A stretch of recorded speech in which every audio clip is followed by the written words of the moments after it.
I look at the clock and I see that it's 5 o'clock somewhere.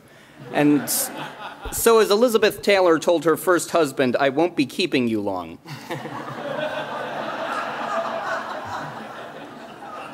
On a recent flight from New York City to Paris, the captain came on the intercom about halfway over the Atlantic. He said, "Ladies and gentlemen, this is your captain speaking. I have good news and I have bad news. The good news is we're making good time. The bad news is we don't know where we are." And so like that captain, I have good news and bad news when it comes to the Common Core, homeschooling, and private schools. And I want to make the distinction, private schools that do not receive any federal funds. Common Core only applies to the public schools, the public charter schools, and does not apply to any of the private school systems. That's the good news. Along with that, in 2001, Congress put in an amendment into the No Child Left Behind Act. It was Section 9506 of the No Child Left Behind Act. It's codified at 20 U.S. Code, Section 7886, which prohibits any federal mandates or control or anything in ESEA from applying to any homeschool or any private school that does not receive federal funds. So as this battle over the Common Core heats up, we've already seen in the Senate's reauthorization, their draft reauthorization of the No Child Left Behind Act, S-1094, we're seeing that they're trying to make Common Core part of all school districts receiving Title I funding, really making it part of our entire educational system, a federal mandate.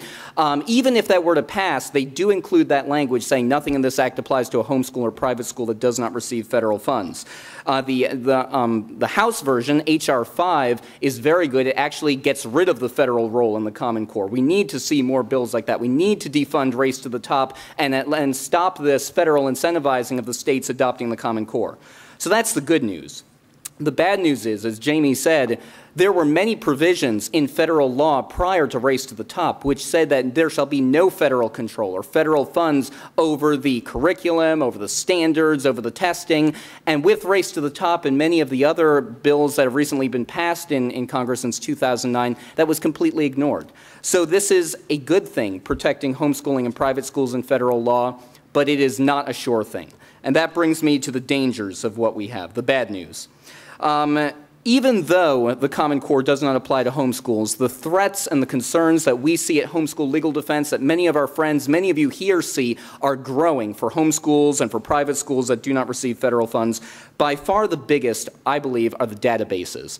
The federal government, through a 2011 change to the FERPA rule, basically broadening who can receive student-specific data, they opened it up to for-profit organizations like the Bill and Melinda Gates Foundation and others. They are weakening many of the protections on these data laws. Over 30 states require homeschoolers to submit some type of documentation, whether just a simple notice of intent or evaluations, portfolios, test scores, to submit that with the local school district or the State Department of Education. And we are very, very concerned with where this data is going to end up on particular students.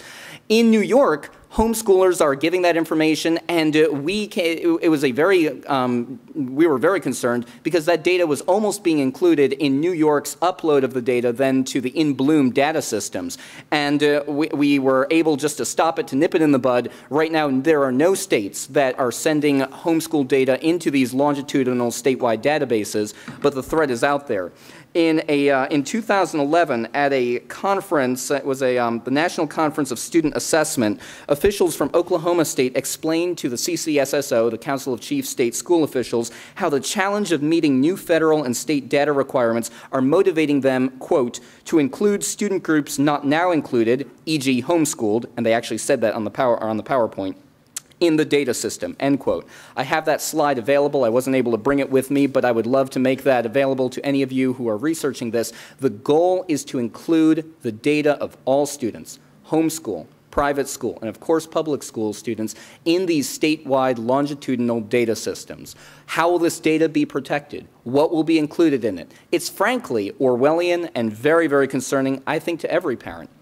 The second concern that we have of how, on the current trajectory, the Common Core will impact homeschoolers is in higher education. This has been discussed very well. I don't want to belabor the point.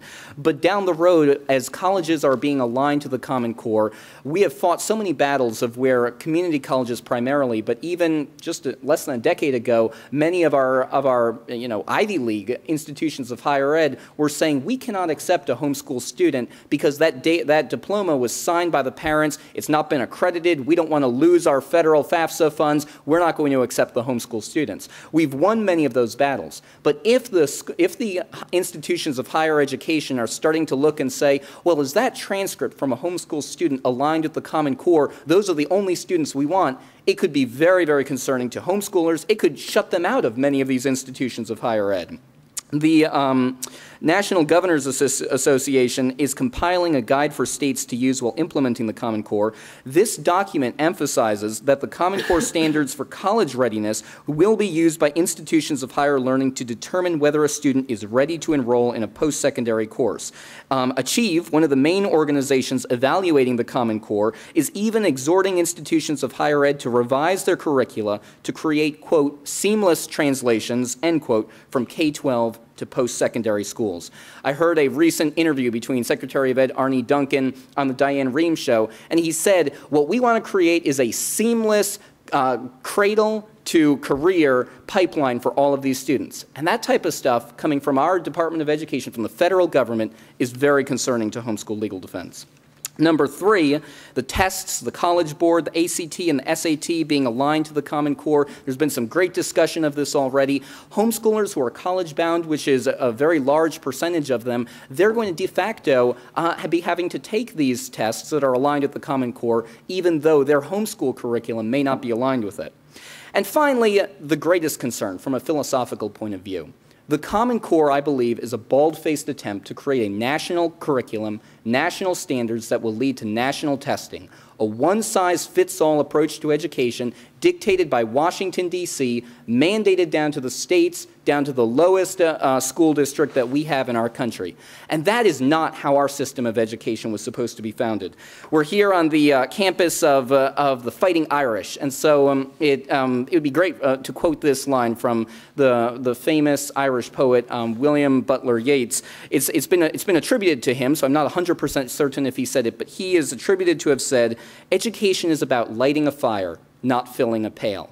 And that's what education should be. The success of homeschooling and private schools, and when parents are involved in their children's education in public schools, shows that when parents are engaged, when that love of learning is instilled in children, then we'll see academic success. Not in a one-size-fits-all approach to education, a top-down approach mandating that every child learn the same thing at the same time. I'm a product of homeschooling. At age 8, I was very high energy. I would stand up at the kitchen table and sing while I did my math. And my parents, for many reasons, chose to homeschool me, but I'm so grateful. I'm so grateful for them choosing to do that so I could sing at the kitchen table, but I learned the math.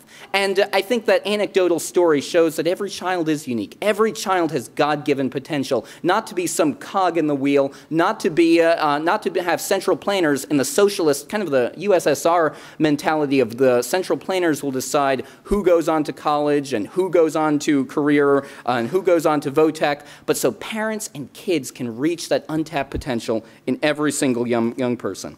This is a battle we must win. This is a battle we can win. Remember Goals 2000 back in 1990s? That was defeated. It took a long time to defeat it. But it's so exciting to be here with parents like Heather and Erin who took the bull by the horns, who showed that they can win in Indiana. And so I encourage you, keep up that fight. It might be a long fight. It might take a while, but it's a fight worth having. Thank you.